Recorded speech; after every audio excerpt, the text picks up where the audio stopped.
요한복음 21장 12절부터 18절 말씀입니다.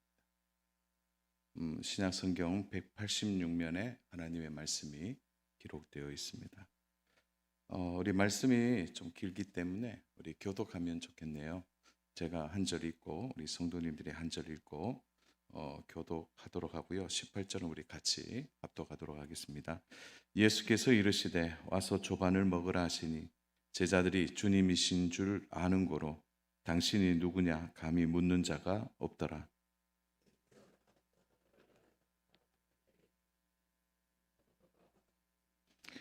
이것은 예수께서 죽은 자 가운데서 살아나신 후에 세 번째로 제자들에게 나타나신 것이라.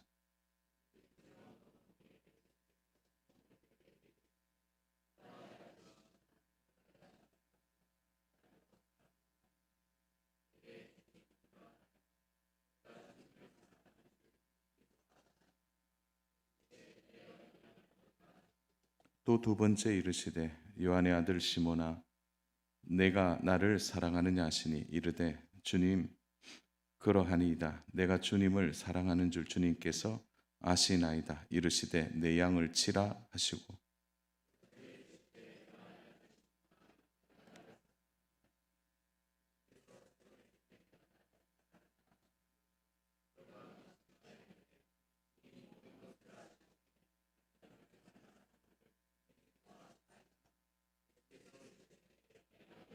같이 봅니다. 내가 진실로 진실로 내게 이르노니 내가 젊어서는 스스로 띠띠고 원하는 곳으로 다녔거니와 늙어서는 내 팔을 벌리리니 남이 내게 띠띠우고 원하지 않는 곳으로 데려가리라. 아멘. 우리는 이제 지난번 수요일 날 이제 깊어지는 기도에 대해서 좀 말씀을 나눴고요. 이번에는 깊어지는 은혜에 대해서 좀 말씀을 나누고자 합니다.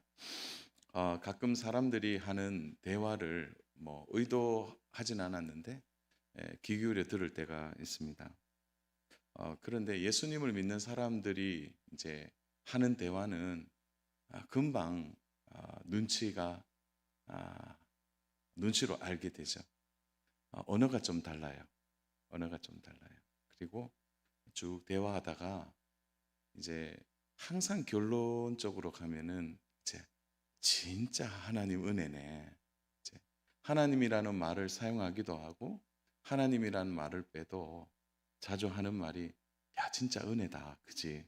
은혜다. 이렇게 말을 해요. 은혜라는 이름만 들어도 우리는 저분이 교회 다니고 하나님을 믿고 있구나라는 걸 알게 됩니다. 그래서 심지어 사람들이 사랑하는 자녀들의 이름을 지을 때 은혜라는 이름을 많이 짓기도 합니다. 우리 교회도 은혜라는 이름을 찾아보니까 구은혜, 김은혜, 박은혜, 정은혜 이름이 보니까 은혜라는 이름이 좀 많이 있습니다. 그런데 사실은 이제 은혜라고 말을 할 때 그 은혜라고 하는 말을 우리가 사용하지만 사실 그거를 문자적으로 설명해 보라 이렇게 말하면 주저되는 것도 은혜예요. 아는데 잘 정리가 안 되죠. 그래서 은혜 받았다. 그래서 집사님 뭘 은혜 받으셨죠? 하니까 목사님 그냥 은혜 받았다고요. 이제 이렇게 말하는 것은 사실 그 은혜를 구체적으로 어떻게 설명하기는 사실 쉽지 않는 부분입니다. 그러나 오늘 말씀을 들을 때 사랑하는 여러분, 오늘 우리 평생 잊지 말아야 될 한 가지에 좀 마음에 탁 이렇게 못 박아 두시면 좋은데, 이렇게 은혜라는 말이 나올 때는 항상 성경이 무엇을 주제로 많이 삼냐 하면 관계입니다. 관계. 그래서 은혜는 철저하게 하나님 편이에요. 그러니까 하나님으로부터 나오는 것이 은혜입니다. 그래서 이게 은혜라는 것을 생각하면 관계가 먼저 떠오르죠. 죄인인 우리를 하나님이 일방적으로 그 관계 안으로 우리를 불러주신 거예요. 그게 은혜잖아요.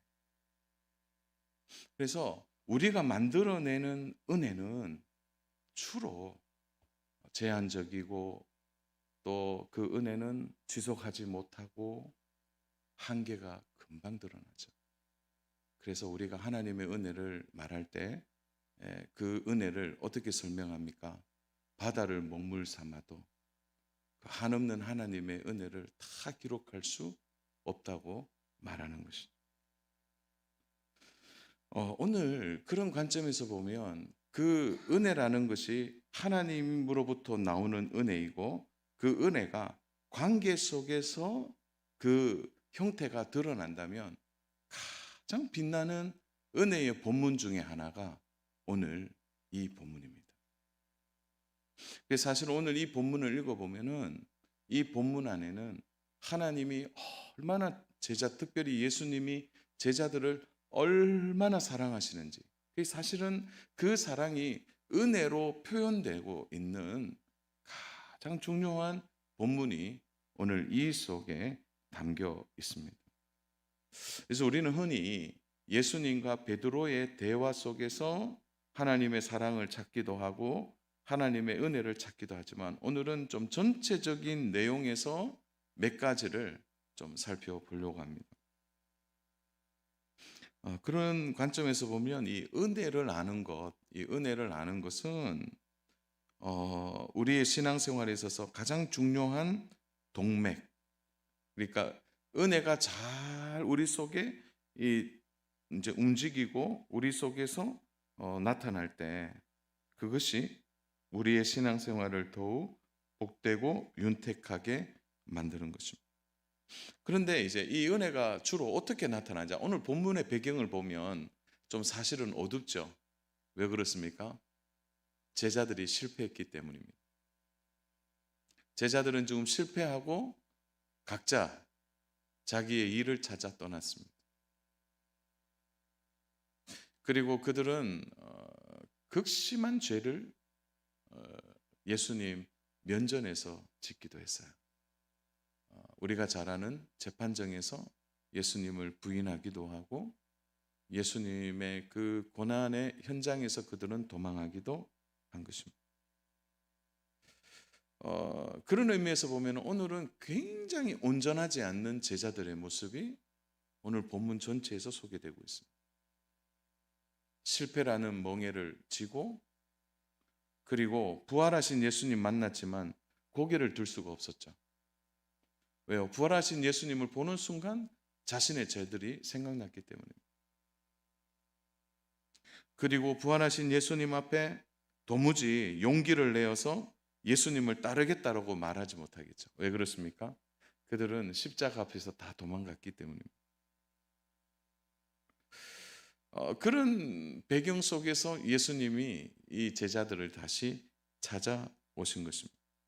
그런데 사랑 여러분, 여기에 우리의 또 하나의 역설을 보게 되는데요. 언제 우리가 하나님의 은혜를 깨닫게 되느냐?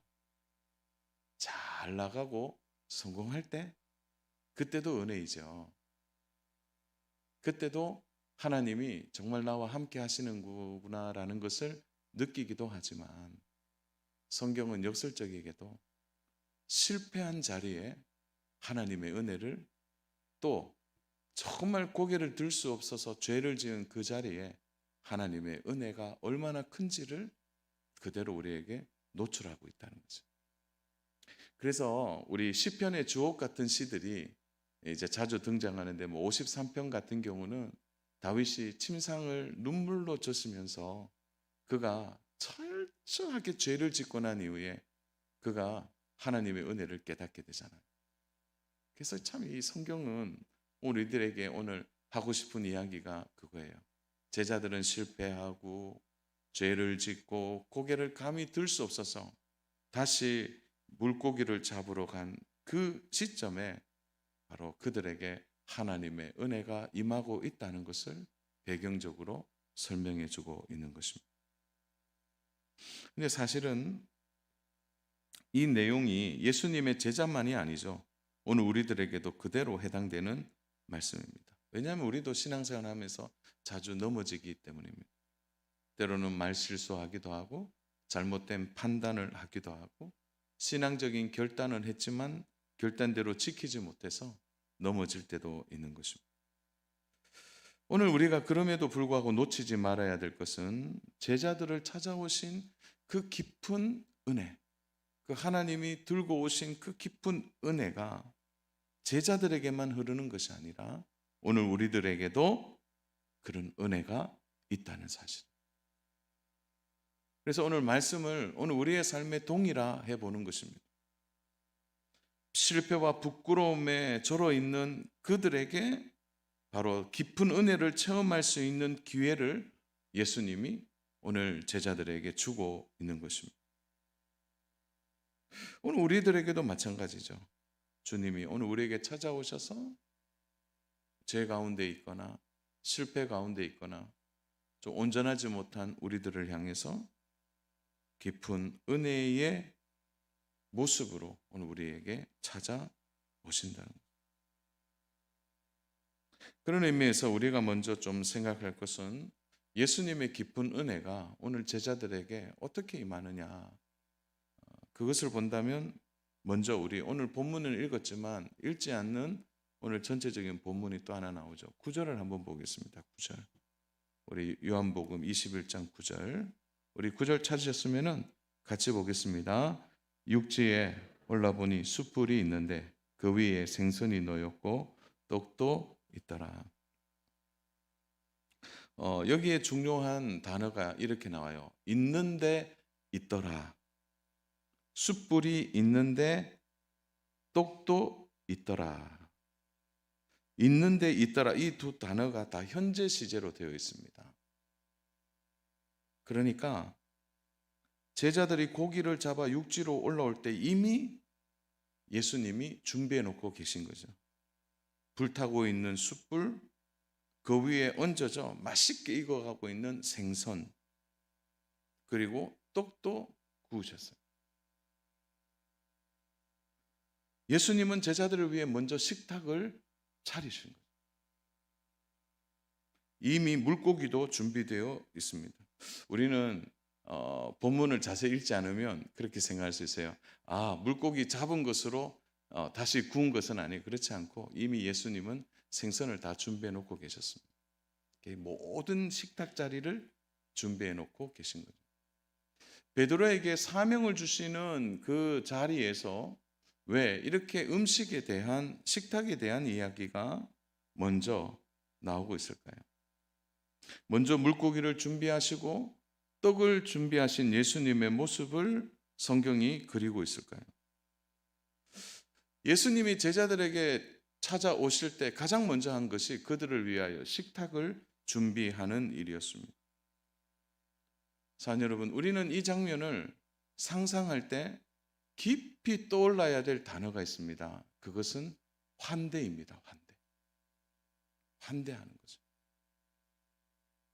지금 예수님이 숯불과 그리고 떡을 구워내는, 그들을 위하여 미리 새벽에 준비해 놓으신 이것은 예수님이 제자들을 향하여 어떻게 환대해 주시는지를 보여주는 것입니다. 특별히 유대인들에게 식탁을 준비한다는 의미는 남다른 일이죠. 그것은 유대인들에게 식사를 한다, 이것은 가족의 개념이 분명히 그 안에 나타나기 때문입니다. 가족 관계에 있는 사람들과 식탁을 나누는 일이죠. 사랑 여러분, 누가복음 15장을 우리가 참 좋아하는데 돌아온 탕자에게 아버지가 한 일이 무엇입니까? 이래서 한번 좀 찾아보면 좋겠어요. 누가복음 15장, 우리 한번 쭉 앞장으로 한번 찾아보십시오. 누가복음 15장.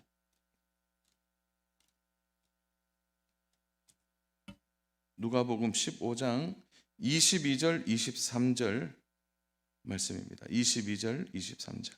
누가복음 15장 22절 23절. 우리 찾으셨으면 같이 읽겠습니다. 아버지는 종들에게 이르되 제일 좋은 옷을 내어다가 입히고 손에 가락지를 끼우고 발에 신을 신기라. 그리고 살찐 송아지를 끌어다가 잡으라. 우리가 먹고 즐기자. 자, 보통은 어디에 우리가 관심을 더 가지냐면은 좋은 옷을 입는 탕자, 그리고 손에 가락지를 끼게 되는 탕자, 발에 신을 신기는 탕자. 그래서 이것은 아들의 지위가 회복되었다라는 의미로 많이 해석을 해요. 그런데 사실 오늘 이 누가복음 15장에서 가장 멋진 클라이막스는 좋은 옷, 가락지, 신이 아닙니다.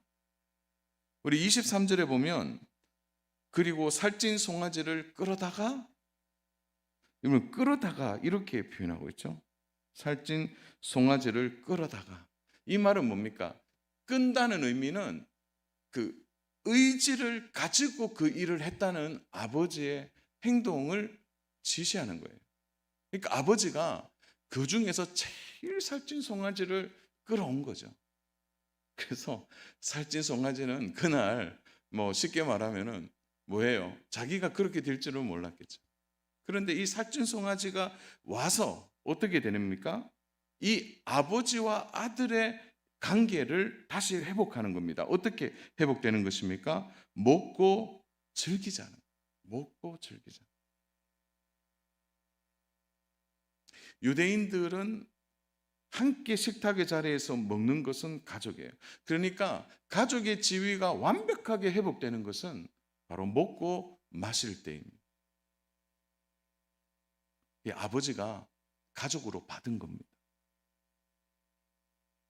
그 의미를 둘째 아들이 몰랐을까요?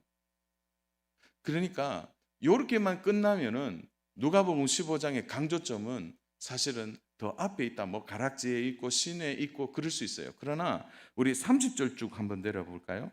누가복음 15장 30절입니다. 30절 우리 찾으셨으면 같이 볼까요? 30절 같이 읽습니다. 아버지의 살림을 창녀들과 함께 삼켜버린 이 아들이 돌아오매 이를 위하여 살찐 송아지를 잡으셨나이다. 또 살찐 송아지가 나오죠. 그러니까 왜 동생을 위하여 살찐 송아지를 잡았냐는 거예요. 왜 식탁의 자리에 동생을 데리고 왔냐는 겁니다. 동생은 우리 가족이 될 수 없다는 거죠. 왜? 앞에 보면 아버지의 살림을 창녀들과 함께 삼켜버렸다는 거예요. 가족이 될 수 없는 이유를 이야기하고 있는 거예요.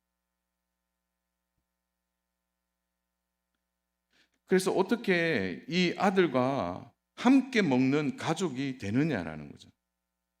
그러니까 형은 뭐란 거예요? 동생을 가족으로 인정하고 싶지 않다는 거예요. 오늘 여기에서 나오는 깊은 은혜의 단어가 바로 환대하지 못한 형이에요. 환대하는 아버지. 비록 제자들은 예수님을 부인하고 도망갔지만 예수님은 아침상을 준비해 놓고 계신 것은 그들을 가족으로 생각하시고 받아주시고 사랑하신 것입니다. 사랑하는 여러분, 우리의 생각을 조금만 한번 깊게 생각해 보세요. 세상은 누구를 환대합니까? 세상은요, 환대하는 사람, 이렇게 말하면 주로 잘 나가는 사람 환대합니다. 성공한 사람 환대하고요. 나한테 무엇인가 유익이 되는 사람들을 식사의 자리에 초대해서 함께 나눕니다. 요즘 그래서 셀럽이라 그러죠.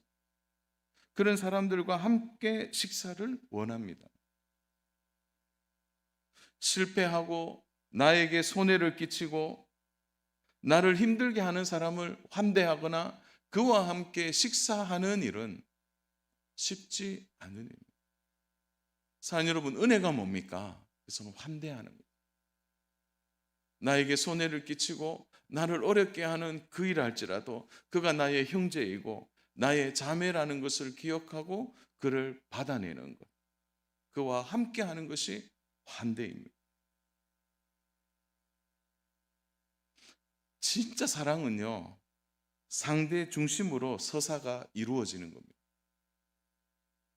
얕은 사랑은 나 중심의 사랑입니다. 그러나 깊은 사랑은 상대를 먼저 생각하는 거죠.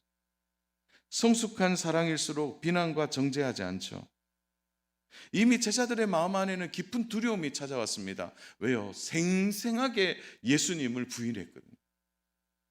예수님을 떠났습니다. 자신들이 무엇을 했는지를 너무나 잘 알고 있었기 때문입니다. 어쩌면 그들의 마음에 혹시 예수님이 나를 비난하거나 예수님이 나를 정죄하면 어떻게 하냐라는 두려움이 있는지도 모르겠어요. 그러나 우리 예수님 전혀 비난하거나 정죄하지 않았습니다. 오히려 제자들을 위하여 떡과 생선을 구워 그들 앞에 나타나십니다. 여러분, 숯불에 생선을 구웠으니까 밤새 뭡니까? 그물을 던졌는데 잡은 물고기가 없으니까 얼마나 배가 고팠을까요? 그 숯불에 구인 그 생선 냄새가 얼마나 자신들의 마음과 또 이 식욕을 돋우었을까요? 그러니까 제자들의 마음이 미묘복잡한 거죠. 냄새는 좋은데 다가가기는 어렵고, 자기들이 한 일이 있으니까 속상해하고, 어떻게 하지? 어떻게 하지 하는 주저하는 마음이 제자들에게 많았을 것입니다. 오래전에 청소년 사역하던 목사님과 함께 식사 자리에서 대화를 한 적이 있습니다. 그 목사님, 그 청소년 시절 때 자기가 청소년 사역하게 된 결정적인 이유가 자기가 사고를 많이 쳤기 때문에, 그래서 청소년들의 마음을 너무 잘 알아서 지금은 청소년 사역들을 할 때 많은 도움이 된다고 말하는 거죠. 이 목사님 하는 말들 중에 이제 기억이 남는 말이 있는데, 그날도 사고를 치고 이제 경찰서에 들어갔다가 나왔답니다. 그 아버지가 이제 데리고 나왔는데, 아버지의 주먹이 훅 이렇게 날라오면 어떡하지? 또 아버지가 어느 으스간 곳에 데려가서 막 혼내거나 그러면 어떡하지? 그러니까 막 이렇게 마음이 이렇게 뭡니까? 이렇게 막 불안하고 초조한 거죠. 잘못한 게 있으니까. 그것도 뭐 한두 번 해야죠. 마음이 막 왔다 갔다 하고 막 콩콩 뛰는데 아버지가 딱 한마디 했다 하더라고요. 너 밥 먹었니? 어떨결에 아니요. 이제 그렇게 해서 데리고 밥을 먹었대요. 밥 먹는 동안도 말씀 안 하시네. 그냥 아무 말씀 안 하고 많이 울었다 그러더라고요. 예수님의 마음이 이런 것 같아요. 너희들 배고프지? 밥 먹자. 밥 먹자. 실패한 제자들을 비난하거나 정죄하지 않으시고 회개하라고 말씀하지 않으셨어요. 제자들을 그대로 받아주시는 거예요. 사랑하는 여러분, 깊은 은혜가 뭘까요? 그것은 나부터 생각하는 것이 아니죠. 누구나 환대하고 싶어 합니다. 환대받고 싶어 하죠. 그러나 진짜 은혜는 환대할 수 없는 사람을 환대하는 것입니다. 그를 위하여 비난하거나 정죄하기보다 그의 마음을 받아주는 거기에서부터 깊은 은혜가 시작되는 것입니다. 사랑하는 여러분, 우리 구주가 하신 일이 그 일입니다. 죄 밖에 있었고 어떤 의미에서는 하나님의 은혜를 모르는 우리를 향하여 그분이 친히 십자가의 만찬을 준비하셨습니다. 그 십자가 위에서 쏟아지는 모든 진노를 홀로 받으시고 우리를 이에 이름을 부르셔서 다시 은혜의 자리로 환대해 주신 분이 우리 복되신 구주십니다. 그 식사의 자리에 우리의 이름을 부르시고 가족이라 칭해 주셨습니다. 제자들은 아마 그 음식을, 그 따뜻한 떡과 생선을 먹으면서 그들의 마음이 깊이 녹았을 것입니다. 그 환대의 자리, 그 자리는 과거의 모든 것이 순식간에 사라지는, 그리고 그 사랑이 느껴지면서 그들의 마음에 감격이 터져 나오는 그 은혜의 환대의 만찬, 거기에 제자들의 변화가 나타나게 되는 것입니다. 사랑하는 여러분, 사람들은 어떻게 변할까요? 물론 논리적이고 또 여러 가지의 일에 대해서 또 이야기하기도 하고 또 사람들 속에서 어떤 일에 대하여 잘잘못을 따지기도 하고, 성과 있는 사람은 저 잘해주고 성과 없는 사람에 대해서는 거기에 합당한 것이 돌아가는 것이 세상입니다. 물론 교회 안에서도 우리가 바라볼 때 그렇죠. 좀 신앙이 성숙한 사람이 있는가 하면 신앙이 성숙하지 못한 사람들이 있습니다. 그러나 우리에게 공통적으로 흘러가야 될 가장 중요한 것은 우리 모두가 하나님의 은혜를 입었다는 거죠. 그 하나님의 환대를 우리가 받고 오늘 이 자리에 서 있다는 거예요. 오늘 우리가 해야 될 이 깊은 은혜를 깨닫는 것은 하나님으로 받던 이 환대를 우리보다 또 연약한 자들을 위하여 흘려내려 보내는 일이 바로 우리가 해야 될 일이라는 것을 우리는 잊어서는 안 되는 것입니다. 오늘 이 환대의 그 영성, 그 환대의 어떤 깊은 은혜의 동맥이 오늘 우리의 교회 안에 가득히 흘러가는 역사가 있기를 주님의 이름으로 축복합니다. 자, 그렇다면 오늘 본문 밑쪽을 오늘 좀 보려고 하는데요. 그것은 예수님이 이제 베드로의 이름을 부르십니다. 자, 15절 한번 보겠습니다. 15절 같이 15절 보겠습니다. 그들이 조반 먹은 후에 예수께서 시몬 베드로에게 이르시되 요한의 아들 시몬아 내가 이 사람들보다 나를 더 사랑하느냐 하시니 이르되 주님 그러하나이다. 내가 주님을 사랑하는 줄 주님께서 아시나이다. 이르시되 내 어린 양을 먹이라 하시고, 오늘 15절에서 그 말씀을 하시죠. 그런데 여러분 오늘 예수님이 시몬 베드로에게 이르시되 진짜 호칭은 어떻게 부르셨습니까? 요한의 아들 시몬아 이렇게 부르셨어요. 원래 이 시몬의 이름은 원래 이름이지만 시몬의 이름이 예수님 베드로라고 그에게 새 이름을 주셨습니다. 게바죠, 게바. 번역하면 반석이라. 마태복음 16장 16절부터 18절에 보면 시몬 베드로가 대답하여 이르되 주는 그리스도시요 살아계신 하나님의 아들이니시다. 예수께서 대답하여 이르시되 바요나 시몬아 내가 복이 있도다. 이를 내게 알게 한 이는 혈육이 아니요 하늘에 계신 내 아버지시니라. 또 내가 내게 이르노니 너는 베드로라. 내가 이 반석 위에 내 교회를 세우리니 음부의 권세가 이기지 못하리라. 나오죠. 여기서 내가 내게 이르노니 너는 베드로라. 그러니까 베드로라는 이름으로 바뀐 거예요. 그런데 오늘 본문을 보면 베드로라고 말하지 않고 어떻게 말합니까? 요한의 아들 시몬아 이렇게 말합니다.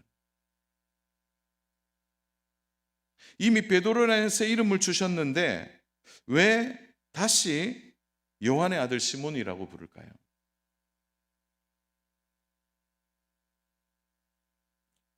너는 베드로라는 이름을 부를 자격이 없어.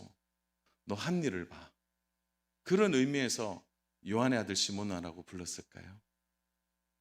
오늘 식사를 차려주시고 환대하는 예수님의 심정 안으로 우리가 들어가 생각해 본다면 베드로라고 부르지 않고 요한의 아들 시몬아라고 부르고 있는 것은 처음 예수님을 만났던 그 시작점, 요한의 아들 시몬아라고 불렀던 그 처음에서의 호칭. 그래서 오늘 이 본문을 읽어보면 다시 요한의 아들 시몬아라고 부르는 것은 실패하고 무너진 베드로에서 다시 처음에서 시작할 수 있도록 다시 시작하는 호칭의 이름으로 베드로의 이름을 불러주신 것입니다. 그게 이런 거예요. 이제 다시 시작하자. 너 요한의 아들 시몬아, 너 요한의 아들 시몬이었지. 그러나 이제는 베드로라는 이름이 있지만 다시 시작해서 베드로의 삶을 살아가자. 그러니까 3번 요한의 아들 시몬아 말씀하시고 마지막에 내 양을 먹이라 이렇게 말씀합니다. 내 양을 치라. 그 사명을 감당하라고 말씀하시는 거죠. 그러니까 식탁의 자리에서 요한의 아들 시몬아 딱 이름을 불렀을 때 이 이름은 너 다시 시작하자라는 의미입니다. 너 이름이 베드로 이름이 아깝다 그런 의미가 아니라는 거죠. 다시 새로운 시작을 소명과 함께 일할 수 있도록 이름을 불러주시는 거예요. 사랑하는 여러분, 이 깊은 은혜가 오늘 우리에게 왔잖아요. 오늘 우리의 이름이 다 바뀌었어요. 예전에는 우리가 모두 다 우리의 옛 이름으로 살았습니다. 그러나 그리스도를 만나고 난 이후에 우리의 이름은 다 달라졌습니다. 뭘로 달라졌죠? 거룩한 하나님의 자녀라는 거예요. 너희는 거룩한 나의 백성이라는 거예요. 우리의 이름이 달라진 것입니다. 베드로가 깜짝 놀랐을 거예요. 요한의 아들 시몬아, 옛날의 이름을 부르는 거예요.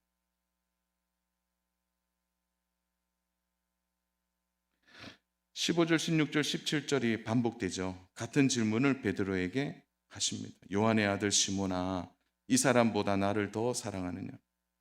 요한의 아들 시몬아, 이 사람들보다 나를 더 사랑. 이게 3번이나 반복됩니다.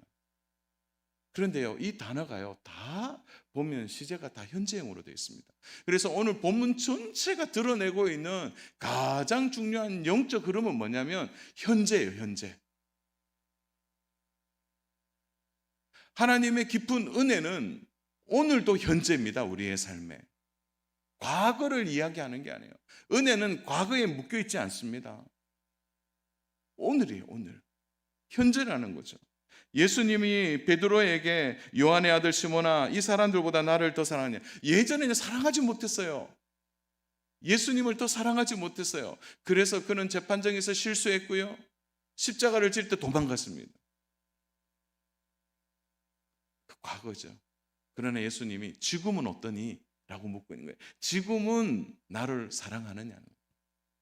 다시 이름을 불러주시고 다시 시작하는 사명을 베드로에게 주고 있는 것입니다. 사랑하는 여러분, 하나님의 은혜가 오늘 우리에게 임한 것도 이거 아닙니까? 너 과거 이런 죄 지었지? 정죄가 아니에요.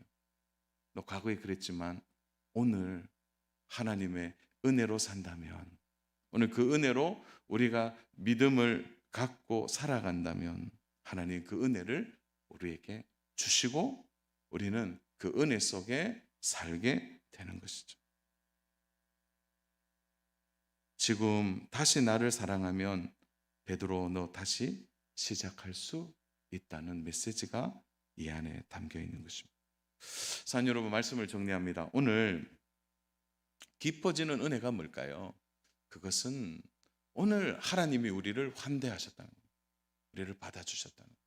과거를 묻지 않고 하나님이 우리를 가족으로 환대하시고 우리를 붙잡으셨다는 거예요. 놀라운 것은 실패한 우리들에게, 죄를 지은 우리들에게 오늘 그분이 오셔서 우리를 환대하신다. 그리고 우리의 과거의 이름을, 다시 말해서 우리에게 주신 그 놀라운 이름을 다시 불러주시고 지금 다시 시작할 수 있도록 우리를 세워주시는 하나님, 그 하나님이 바로 우리에게는 깊은 은혜의 하나님이라고 부를 수 있는 것입니다. 우리를 붙들어 주셨어요. 사랑하는 여러분, 진짜 깊은 은혜는 뭘까요? 실패한 자에게 음식을 차려주는 것입니다.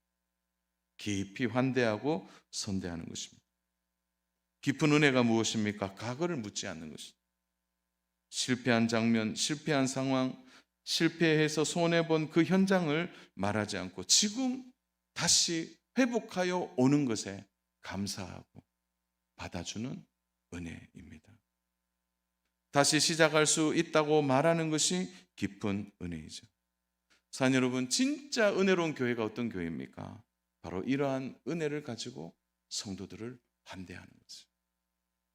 우리 모두가 그리스도의 사랑을 입었기 때문에 우리는 과거에 매이는 것이 아니라 오늘 현재에서 우리를 세우시고 회복시켜 주시는 하나님 때문에 우리가 성도들을 사랑하고 성도들의 연약하고 부족한 모습을 보면서 참아내고 기다려주고 받아주는 그러한 깊은 은혜의 환대와 기대와 사랑을 가지고 섬기고 나아갈 때, 그것이 바로 깊은 은혜가 동맥처럼 흘러가는 영적 교회가 되는 것입니다.